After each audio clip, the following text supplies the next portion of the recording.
The world is a dynamic battleground where people suffer the consequences of war.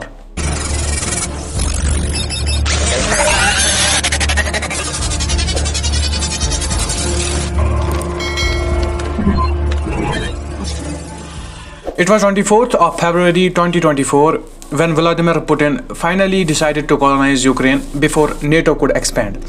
And in the morning, he called for complete military operation. Days passed by, and the military operation turned into a complete invasion with the use of military arms and fear that Putin has already implanted in the NATO nations as well as in the Ukrainian public. When Russia took Crimea, that was the inception of Ukrainian invasion. Vladimir Putin, as stated, said NATO wants to expand its borders up to Russia and recreation of a neo-Nazi group which will ultimately harm Russia. The invasion is to stop NATO expansion and keep them far away from Russia. The geopolitics of this region is going to change and can take a U-turn to defeat Russia. Putin knew that they can act accordingly. That is why he stabilized the nuclear practices.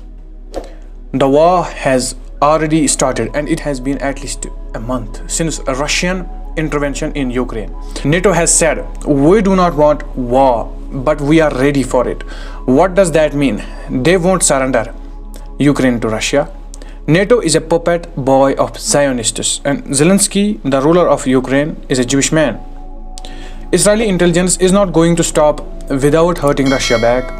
Vladimir Putin has already ceasefire the region to fully evacuate the region from civilian presence last week for complete invasion. NATO isn't going to show back to Ukrainian people as they have already sent their armies on the borders of NATO allied nations. I am waiting for a false flag or deceptive action of either US or Israeli intelligence so that they can shout out to the world. This is why we are fighting Russia back. Everything will go according to their plans to fulfill the desired purpose. The elites already use war for their personal gains. The World War III is also a fulfillment of their personal cause. The world is a dynamic battleground where people suffer the consequences of war.